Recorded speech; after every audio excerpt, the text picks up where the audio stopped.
আমি ৩৫ বছরের একজন বিধবা মহিলা। আমার এক ছেলে এক মেয়ে, তাদের বিয়ে দিয়েছি অনেক আগেই। বয়সটাও তো আর কম হয়নি, তাই যে কোনো পুরুষের চোখ দেখেই তার মনের কথা বুঝতে অসুবিধা হয় না আমার। স্বামী মারা যাওয়ার পর অনেকেই যে আমার সাথে কাজ করতে আগ্রহ ছিল তা আমি ওদের চোখ দেখে বুঝতে পারতাম। আর ওদের এমন আগ্রহ দেখে আমার মনেও কাজ করার জন্য ছটফট করত। শেষমেশ মেয়ের জামাই আমার সাথে যেভাবে কাজ করলো তা শেষ পর্যন্ত শুনলে আমি গ্যারান্টি দিয়ে বলতে পারি তোমাদের দাঁড়িয়ে যাবে। তাই ভিডিওটা শুরু থেকে শেষ পর্যন্ত দেখার অনুরোধ রইল। সম্পূর্ণ গল্পটি দেখো, তাহলেই আসল মজা পাবে। অনেক আগে আমার বাবা মারা গিয়েছিল, তাই আমার যখন বিয়ে দিল, আমার বিয়ের পর আমার মাও আমার সাথে আমার শ্বশুরবাড়িতে চলে এসেছিল। হঠাৎ করে জানলাম মা গর্ভবতী হয়ে গেল। আমি খুব অবাক হয়ে গিয়েছিলাম যে আমার মা কি করে গর্ভবতী হলো। আমি আমার স্বামীর উপর দোষ দিলাম যে তোমার নিজের শাশুড়ির সাথে তোমার চক্কর চলছে, তাই না? আমার কথা শুনে আমার স্বামী আর আমার মা বাড়ি ছেড়ে চলে গেল। আমার মা যখন সন্তান জন্ম দিল তখন আমার শ্বশুর এমন একটা কথা বলল যেন আমার প্রাণ বেরিয়ে গিয়েছিল। কিছু কিছু দুর্ঘটনা এমন হয় যে মানুষ মানতে না চাইলেও মানতে হয়। তখন কষ্ট সহ্য করা ছাড়া আর কোনো উপায় থাকে না। আর এই কষ্ট যদি নিজের কোনো পরিবারের সদস্য থেকে পাওয়া যায় তাহলে যন্ত্রণা আর দুঃখ খুব বেশি হতে লাগে। আমার ভাগ্য আমার সাথে এমন নিষ্ঠুর খেলা খেলেছিল যে আমি নিজেও তা বুঝতে পারিনি। আমি আমার জীবনে এরকমটা কখনোই ভাবিনি যে আমার সাথে এতটা খারাপ কিছু হতে পারে, বা আমার জীবনে কখনো এরকম কষ্টের সময় আসতে পারে। আমি খুব সুখের সাথে জীবনযাপন করছিলাম। হঠাৎ করেই সবকিছু যেন শেষ হয়ে গেল এক নিমিষেই। আমার সংসারে একটা ঝড় আসলো যার কারণে সবকিছু উড়িয়ে নিয়ে চলে গেল। আমার সংসারটাকে আমি অতি যত্নে সামলে রেখেছিলাম, আমার সমস্ত খুশিকে আগুন লাগিয়ে দিয়ে গেল। আর এই দুর্ঘটনা তখন হলো যখন আমার বিয়ে হলো আর আমার বাবা মারা গিয়েছিল। আমার যখন বিয়ে হলো তখন মা আমার সাথে আমার স্বামীর বাড়িতে চলে আসলো। আর এই ব্যাপারটা আমার খারাপ লাগেনি, কারণ যদি আমার সাথে আমার মা না আসতো তাহলে সে আমাদের বাড়িতে একা হয়ে যেত। এজন্য আমার অনেক বলার পর আমার মা আমার কাছে থাকতে লাগলো।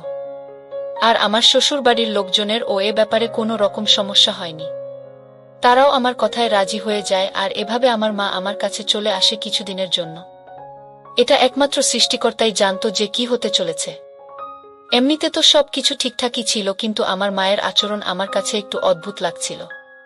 আর আমার তা বোঝার জন্য একদম বাইরে ছিল। আমি যতই তাকে সামলানোর চেষ্টা করতাম ততই সে আমাকে বাচ্চার মতো বিরক্ত করত। কখনো কখনো খুবই অদ্ভুত আচরণ করত সে, যার জন্য আমাকে শ্বশুরবাড়িতে অনেক সময় লজ্জার মুখোমুখি হতে হতো। আর কখনো নিজেকে এত বুঝদার জাহির করত সে যে সামনের মানুষটা অবাক হয়ে যেত। অনেকবার আমি মাকে ঠান্ডা মাথায় বোঝানোর চেষ্টা করেছি, কিন্তু আমার মা সেসব কথা এক কান দিয়ে ঢুকিয়ে অন্য কান দিয়ে বের করত। আমার এমন মনে হতো যে বাবা মারা যাবার পর মায়ের খুব আঘাত লেগেছিল মাথায়, সেজন্যই এরকম অদ্ভুত আচরণ সে করত। কিন্তু তারপর কিছুদিন পরে আমার নিজের এই খেয়াল বদলাতে হলো। আমার মাকে শীতে সাদা এবং খুব নিরীহ দেখতে লাগত। নাকি শুধু আমার এরকম মনে হতো? আমি আমার মায়ের ব্যাপারে কিছু বাজে ভাবতে বা বলতে চাই না, কিন্তু কিছু ঘটনা এরকমটা ভাবে ছাড়ে। এতদিন আমার খুব দরকার ছিল। আমি আমার স্বামীকে বিশ্বাস করতাম। আমার সাথে আমার স্বামীর কখনো ঝগড়া অশান্তি হয়নি। আমার স্বামী খুব খেয়াল রাখত আমার। আমি কোনো কথা বলার আগেই সে পূরণ করে দিত। আর আমার স্বামী এভাবে আমার খেয়াল রাখতে দেখে অনেক খুশি হতাম। দেখতে দেখতে আমার সব কিছু নষ্ট হয়ে গেল আর আমি বরবাদ হয়ে গেলাম। আমার মায়ের মাথার সমস্যা ছিল বলে আমার মনে হচ্ছিল, আর এজন্য আমি আমার মাকে চিকিৎসা করানোর কথা ভেবেছিলাম। কিন্তু আমি যদি শ্বশুরবাড়িতেই ব্যাপারে কথা বলতাম তাহলে অনেক বড় বিপদ হয়ে যেত, যার জন্য আমি মাকে বোঝাতে থাকতাম। কিন্তু আমার মা বুঝতে পারলে তবে তো? আমি কখনো ভাবিনি যে সমস্যাটা এত বাজে ভাবে বিগড়ে যেতে পারে। আমার চোখের আড়াল দিয়ে কোনো খেলা হচ্ছিল। আমি এই ব্যাপার বুঝতে পর্যন্ত পাইনি কখনো। আমি সব থেকে বেশি আমার মায়ের খেয়াল রাখতাম, আর এটা আমার জন্য প্রয়োজনও ছিল। একটাই তো মেয়ে ছিলাম আমি তার, আর আমি যদি আমার মায়ের খেয়াল না রাখি তাহলে কে রাখবে? আর তারপর কয়েক বছর পরে মা আমার স্বামীর সাথে একটু বেশি মেলামেশা করত। প্রথম প্রথম আমি ব্যাপারটা এড়িয়ে গিয়েছিলাম এই ভেবে যে সব ঠিক আছে, এটা জামাই এর সাথে শাশুড়ির একটা স্বাভাবিক ভালোবাসার সম্পর্ক। কিন্তু পরে আমি তাদের হাসি ইয়ার্কি একসাথে ওঠাবসা এগুলো আমার অদ্ভুত লাগতে লাগলো। কিন্তু আমি আমার মনের সন্দেহকে জায়গা দিইনি আর সমস্ত কিছু আমি এড়িয়ে যেতাম। আমি সন্দেহ করতে চাইনি, এমনটা ভাবাও আমার পাপ বলে মনে হতো। আমি এই সমস্ত ভাবতাম আর সেটাকে খুব বাজেভাবে মনের মধ্যে ধিক্কার দিতাম। আমি তো আমার সীমার বাইরেও চিন্তা করতে পারি না যে আমার মা আমার সাথে এরকম কিছু করতে পারে, যার জন্য আমি কাউকে মুখ দেখাতে পারবো না। এই সমস্ত হয়ে যাবে আমি কল্পনাও করতে পারি না। যদি আমি আগে জানতাম তাহলে এই সমস্ত কিছু হতে দিতাম না। আমি আফসোস করছিলাম যে আমি কিছু করতে পারলাম না। আর আমি সেই সময় জানতে পারলাম যখন আমার কিছুই করার ছিল না। আর আমি শুধু চেয়ে চেয়ে দেখতে লাগলাম। আমি আমার মা বাবার একমাত্র সন্তান ছিলাম। আমার কোনো ভাই বোন ছিল না আর আমাদের জীবন ছিল শান্তির। মানে আমার মা, বাবা আর আমি। এ সমস্ত কিছুই কি আমার নজরে ঢোকা ছিল? আমি ওই সময়ে বুঝতে কেন পারিনি? এই ব্যাপারটা আমাকে যেন ডুবিয়ে দিচ্ছিল। আর এরকমভাবে কিছু সময় কেটে গেল, যখন আমার মা আমার স্বামীর সাথে একটু বেশি মিশতে থাকত। একটু পর পর আমার বাজে চিন্তা মাথার মধ্যে ঘুরত যে আমার মা কি করছে তার জামাইয়ের সাথে। সে কোনো সম্পর্ককে কোথা থেকে কি বানিয়ে দিচ্ছে। আমি কষ্ট পাওয়া ছাড়া আর কি বা করতে পারতাম? আমি আপাতত কিছু বললাম না, চুপ করে গেলাম। আমি আমার মাকে মা ভেবে চুপ করে থাকতাম, আর তাকে কিছু বলার আগে থেমে যেতাম। আমি প্রমাণ ছাড়া এরকম কিছু করতে চাইনি। আমি এর থেকে বেশি আর সহ্য করতে পারছিলাম না। আমি আবার মাকে বোঝাতে লাগলাম, কিন্তু আমার মা কিছুতেই বুঝত না। আর আমাকে বলতো যে তুমি এমনই বিনা কারণে চিন্তা করছো, আমি তো ভালোভাবে আমার সময় কাটাচ্ছি। এগুলো বলার পর আমার মা আমার সামনে কিছু আবেগী নাটক করত, যার মধ্যে আমি খুব ভালোভাবে ফেঁসে গেলাম। আর আমার এই সময়ে মায়ের লুকিয়ে থাকা হাসির উপর চোখ যায়নি। কিন্তু আমার কিছুটা তো সন্দেহ হয়েছিল, কারণ আমার ভিতরে অদ্ভুত একটা অস্থিরতার জন্ম নিয়েছিল। আমার এমন মনে হচ্ছিল যে কোথাও কিছু ভুল হচ্ছে। আমার তো মাথার মধ্যে এটা ছিল না যে এত জঘন্য কাজ আমার মা করতে পারে বলে। আর তারপর সময় ভীষণ তাড়াতাড়ি কাটতে লাগলো। আমার মা একদম সেরকমই ছিল, আর সেই একই রকম ঘটনা বা ব্যবহার সে করতে লাগলো। আমি এবার আর তাকে আটকালাম না, চুপচাপ আমি দেখতে থাকলাম। এখন তো মায়ের যেখানে যাবার দরকার হয় আমার স্বামীকে সে সাথে করে নিয়ে যায়। আমি এই পরিবর্তন দেখে অবাক হয়ে গিয়েছিলাম যে এটাই কি আমার কপালে হবার ছিল। কিছুদিন পরে মায়ের বাড়ি থেকে বেরোনোর ব্যাপারটা খুব বেড়ে গিয়েছিল। প্রায় প্রতি একদিন পর পর প্রায় দিনই মা বাইরে গিয়ে ঘুরে আসত। আমি জিজ্ঞাসা করলে মা বলতো আমি অমুকের বাড়ি গিয়েছিলাম দেখা করতে। কখনো এটাও বলতো যে কাউকে দেখতে গিয়েছিলাম। আমি অবাক হয়ে যেতাম দেখে যে এখন এরকম কোনো সম্পর্ক তৈরি হয়ে গেল না তো, যার ব্যাপারে আমি জানি পর্যন্ত না। আর বাবার সামনে যা কখনো কোনো কথা পর্যন্ত ওঠেনি, এখন হঠাৎ করে এদের কথা কিভাবে মনে পড়ে গেল? আমার মা বদলে যাচ্ছিল, আর এগুলো তার বাহানা ছিল মাত্র। আমার মনে তাই অস্থিরতা কাজ করছিল একইভাবে। আমি এবার জানতে চাইছিলাম যে ব্যাপারটা আসলে কি, কেননা আমার থেকে কিছু একটা লুকোচ্ছিল। আর এটা তো আমি জানতে পেরে গিয়েছিলাম। তার ঘাবড়ে যাওয়া দেখে যখন আমি তাকে জিজ্ঞাসা করতাম, সবসময় সে একটু ঘাবড়ে যেত। আমি এবার সুযোগ খুঁজছিলাম, কিছুটা আমি জানতে পেরেছিলাম। আর তারপর আমার মায়ের প্রতিদিন আমার স্বামীর সাথে ঘুরা, হাসি মজা করা এসব বেড়ে গিয়েছিল। আমি একেবারে সন্দেহ বাতিক মহিলা ছিলাম না। আমি আমার স্বামীকে যথেষ্ট বিশ্বাস করতাম, আর মাকেও আমি একেবারেই সন্দেহ করতে চাইনি। কিন্তু এখন পরিস্থিতি এমন একটা পর্যায়ে আমাকে নিয়ে গিয়ে দাঁড় করিয়েছে, যেখানে আমি ভাবতে বাধ্য হয়েছি। আর তারপর আমার ভিতরে এই সন্দেহটা ঢুকে গিয়েছিল, আমার হৃদয়ে অস্থির করতে লাগল। আমি আমার এই অবস্থার জন্য বিরক্ত হয়ে গিয়েছিলাম। আমি নিজে পরিস্থিতির জন্য না কিছু করতে পারতাম আর না কাউকে বলতে পারতাম। শ্বশুরবাড়ির সবাই মায়ের আচরণ দেখছিল।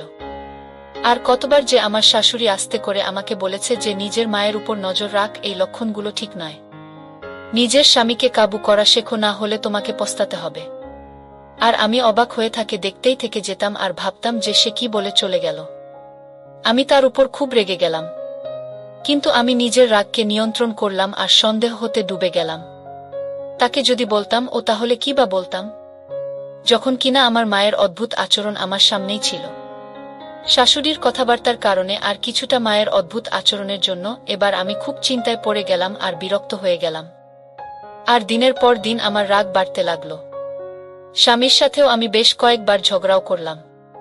আর কিছুদিন পরে যখন আমি সকাল বেলা উঠলাম, ঘুমি থেকে উঠে আমার মাথা খুব ভারী ভারী থাকতে লাগলো আর আমার মাথায় যন্ত্রণা হতে লাগলো।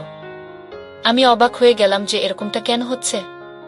রাতে যখন আমি ঘুমানোর জন্য শুয়েছিলাম, হঠাৎ করে খুব গভীর ঘুম এসে গেল। আর ঘুমও এমন বাজে ভাবে আসলো যে আমি কিছুই বলতে পারি না। এরপর আমি আমার মাথা লাগালাম আর বুঝতে পারলাম যে কিছু একটা তো অদ্ভুত হচ্ছে, যেটা আমি জানি না আর যেটা আমি জানতে চাইছিলাম। পরের দিন আমি যখন ঘুম থেকে উঠলাম, সব সময়ের মতো আমার মাথা যন্ত্রণা করতে লাগলো। তাই আমি বসে বসে আমার মাথা টিপছিলাম। আর ঠিক তখন আমার নজর সামনে টেবিলের উপর পড়ল। টেবিলটার উপর কিছু অদ্ভুত জিনিস লেগেছিল। আমি যখন হাত দিয়ে দেখলাম, তখন আমার ওষুধের মতো কিছু একটা মনে হলো। এবার তো আমি খুব চালাক হয়ে গিয়েছিলাম। আমি রাতে যখনই জলের গ্লাস ভরে রাখি, তখন আরও একটা গ্লাস রাখি, যাতে আমি রাত্রিবেলা বুঝতে পারি যে কেউই এরকম করে। আর তারপর আমি বেশ কয়েকবার রাতের বেলা আমার স্বামীকে উঠতে দেখলাম আর যেতে দেখলাম। আমার সন্দেহ এবার সত্যিতে পরিণত হচ্ছিল। আমি নিজে দেখার উপরেও বিশ্বাস করতে পারছিলাম না। আর তারপর একদিন রাতে মাকে আমি নিজের ঘরে আসতে দেখলাম আর গ্লাসের ভেতর কিছু মেশাতে দেখলাম। আমি ঘুমিয়ে যাবার নাটক করছিলাম যাতে আমি মায়ের কর্মকাণ্ডগুলো দেখতে পাই। মা আরাম করে গ্লাস হাতে নিয়ে তার ভেতর কিছু মেশালো, যেভাবে আস্তে আস্তে পা টিপে টিপে এসেছিল সেরকম ভাবে সে চলেও গেল। আর এই ব্যাপারটা শুধু মা নিজেই জানত যে রাতে আমি জল খেয়ে ঘুমাই আর উঠেও আমি জল খাই। আর সে জন্যই সে এই কাজটা করেছিল। কখনো আমার সন্দেহ বাস্তব মনে হতো, আবার কখনো আমার শুধু সন্দেহেই মনে হতো। আমার তো হুঁশ উড়ে গিয়েছিল মাকে এরকম কাজ করতে দেখে। আমার তো বিশ্বাসই হচ্ছিল না যে আমার মা হয়ে এরকম জঘন্য একটা কাজ করতে পারে আমার সাথে।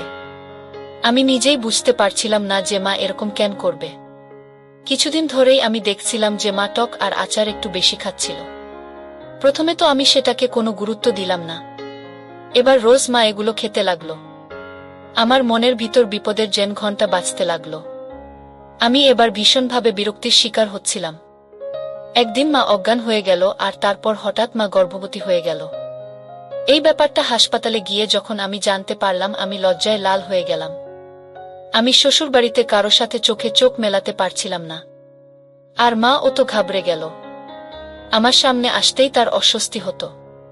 আমি খুব অবাক হয়েছিলাম যে আমার জায়গায় মা কি করে গর্ভবতী হয়ে গেল। এবার আমার বিশ্বাস হয়ে গেল যে এই বাচ্চাটা আমার স্বামীর ছিল। কেননা রাতে আমি অনেকবার আমার স্বামীকে উঠতে দেখেছিলাম। আমার তো বিশ্বাসই ভেঙে গিয়েছিল।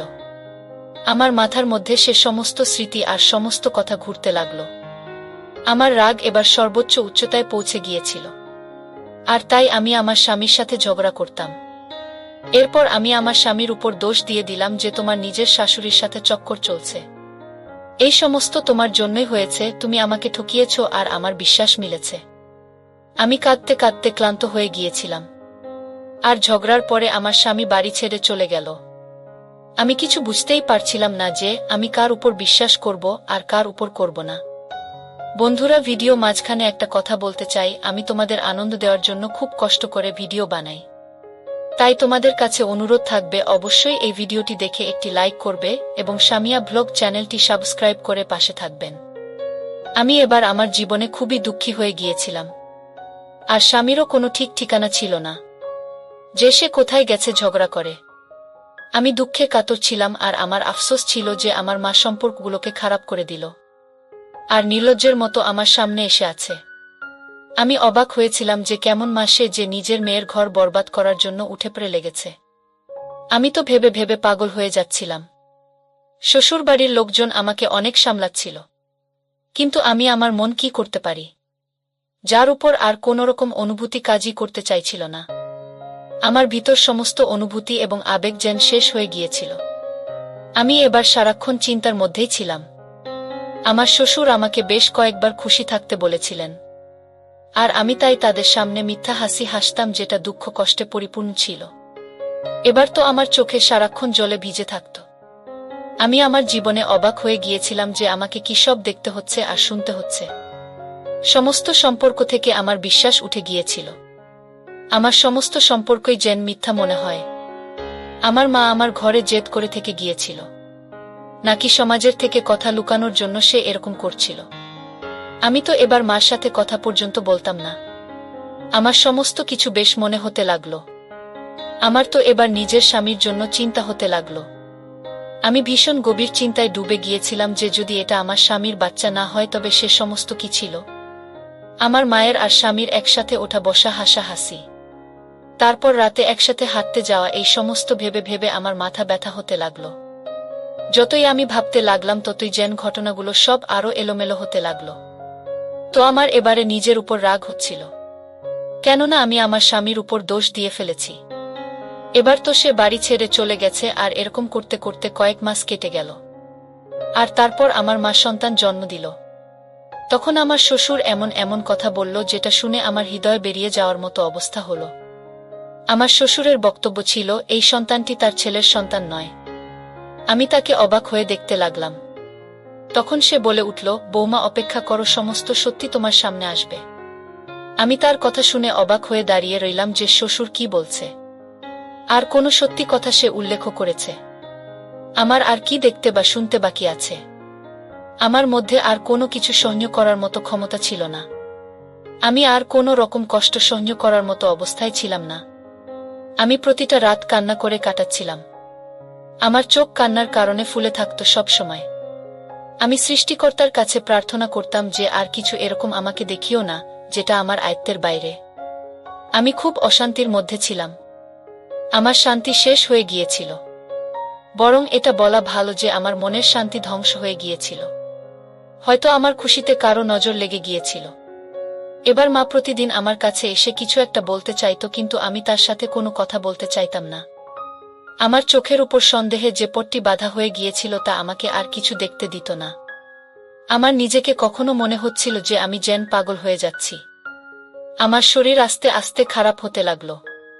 আমি এবার অসুস্থ থাকতে লেগেছিলাম। আমার শ্বশুর আমাকে কখনো সান্ত্বনা দিতেন, আবার কখনো সাহস দিতেন। আমি অনেকবার আমার শ্বশুরকে এই কথাটা জিজ্ঞাসা করেছিলাম, কিন্তু তিনি কথাটা বারবার এড়িয়ে যেতেন আর বলতেন যে উনার ছেলে মানে আমার স্বামী তাড়াতাড়ি ফিরে আসবে। আমি তার কথা বিশ্বাস করে নিয়েছিলাম। যখন উনি এতবার আমাকে বলছেন তো আমাকে তার কথা মানতেই হলো। আর তারপর একদিন আমার স্বামী হঠাৎ করে বাড়ি ফিরে এলো। কিন্তু আমার সাহস হলো না যে আমি তার সাথে কথা বলতে পারি বা তাকে কিছু জিজ্ঞাসা করতে পারি। আমার একটু লজ্জা লাগছিল, কিন্তু আমি এখনো সন্দেহের মধ্যে ডুবেছিলাম। আমি জানতাম না যে আমার সামনে কি সত্যিই আসতে চলেছে। আমাকে এবার বিভিন্ন রকম সমস্যা ঘিরে ধরেছিল। শ্বশুর আর স্বামী দুজনেই একদম চুপচাপ হয়ে গিয়েছিলেন, আর তারপর একদিন হঠাৎ সত্যি বলে দিলেন, যেটা শুনে আমার পায়ের তলার মাটি সরে গেল। আমি তো ভীষণভাবে আঘাত পেয়েছিলাম। আমার স্বামী তখন আমার সামনে ছিল এবং আমায় সে হাসপাতালে নিয়ে গিয়েছিল। আমার অবস্থা খুবই খারাপ হয়ে গিয়েছিল। তারপরেও আল্লাহর কৃপায় আবার আমার জ্ঞান ফিরল, আর তারপর আমি আবার চুপচাপই থাকতে লাগলাম। আমার আফসোস হচ্ছিল যে আমার মা বলতে আমি যাকে চিনি সে কিনা আমার জীবনটাকেই নষ্ট করে দিয়েছিল। আর ওই মহিলার জন্য আমি আমার স্বামীকে সন্দেহ করেছিলাম, যার কোনো দোষী ছিল না। সে তো এমনিতেই আমার মায়ের সঙ্গে সম্মানজনক ব্যবহারই করত, যেটা আমার সন্দেহের জন্য আমি বুঝতেই পারিনি। আমি এবার থেকে লজ্জার মধ্যে ডুবে যাচ্ছিলাম। আমার মায়ের সত্যিটা জানার পর আমি ভাবতেও পারি না যে আমার মা এরকম হবে। কেউ এত বাজে হয় বা এত বাজে ব্যবহার করে। মা শুধু নিজের কথাই ভেবেছিল আর এত জঘন্যতম কাজ করেছিল। এই মহিলা আমার মা হওয়ার যোগ্যই ছিল না। আর আমি বুদ্ধিহীন ও চিন্তা করেই মরে গেলাম। আমার তো সেই দিন থেকেই চোখ খুলে রাখা উচিত ছিল, কিন্তু আমার কোনো কথাই চলছিল না।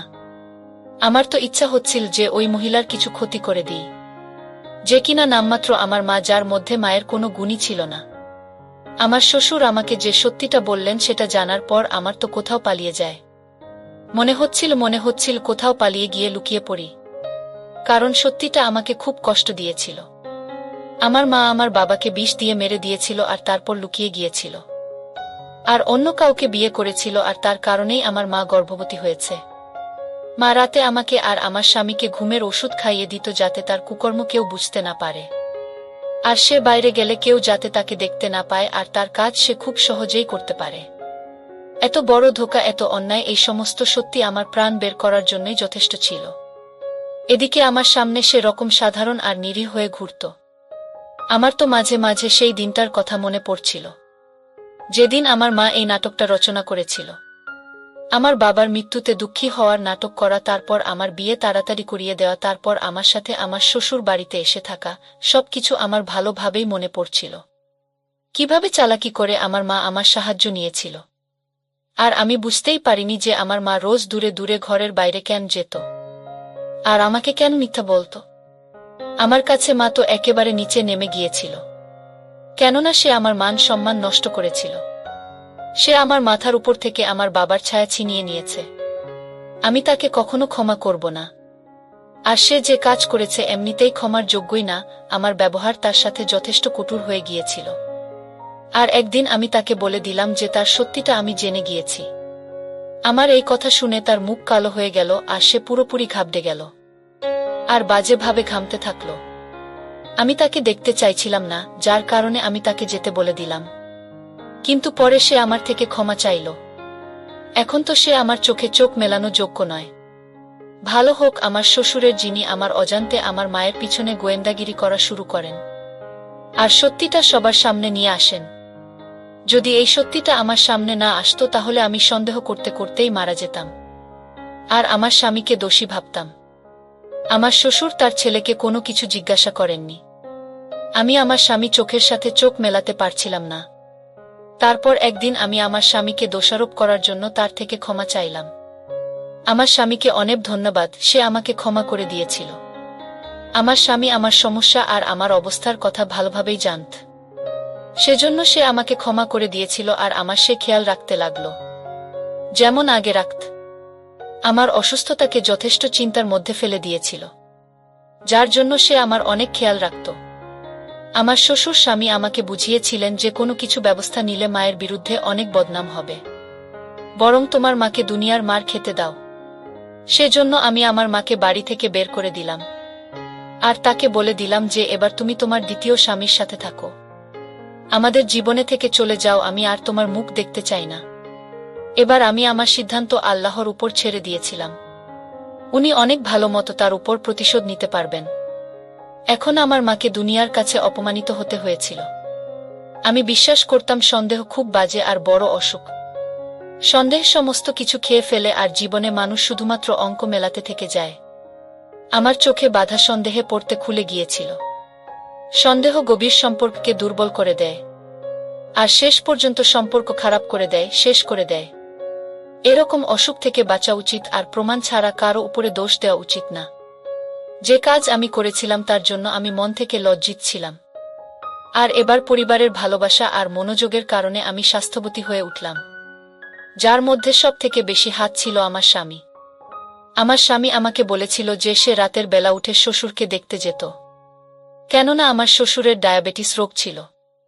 রাতে তার ডায়াবেটিস লো হয়ে যেত।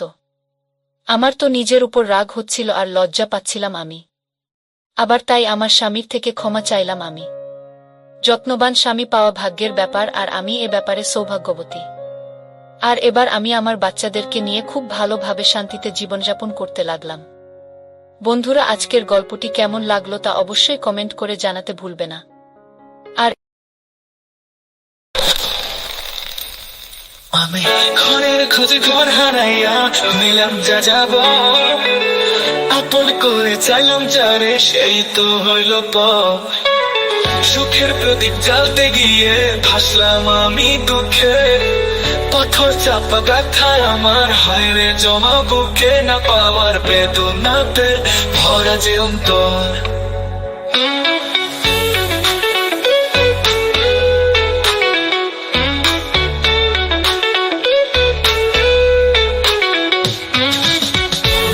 নামের মানুষ দেখি মনের মানুষ নাই, সেই মানুষে খুঁজি আমি, বলো কোথায় পাই।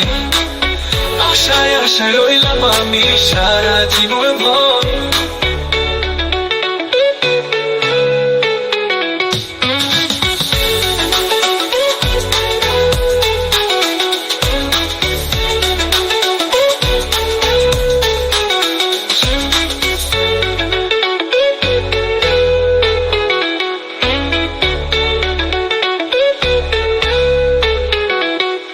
আমি ঘরের খোঁজে ঘর হারাইয়া হইলাম যা যাব, আপন করে চাইলাম যারে সেই তো হইল পর। সুখের প্রদীপ জ্বালতে গিয়ে ভাসলাম আমি দুঃখে, পথর চাপা ব্যথা আমার হায়রে জমা বুকে, না পাওয়ার বেদনাতে ভরা যে অন্তর। মানুষ নামে মানুষ দেখি, মনের মানুষ নাই, সেই মানুষে খুঁজি আমি, বল কোথায় পাই। আশায় আশায় রইলাম আমি সারা জীবন ভর। মানুষ নামের মানুষ দেখি, মনের মানুষ নাই, সেই মানুষে খুঁজি আমি, বল কোথায় পাই। আশায় আশায় রইলাম আমি সারা জীবন ভর। মানুষ নামে মানুষ দেখি, মানুষ নামে মানুষ দেখি, মানুষ নামে মানুষ দেখি, মানুষ নামে মানুষ দেখি।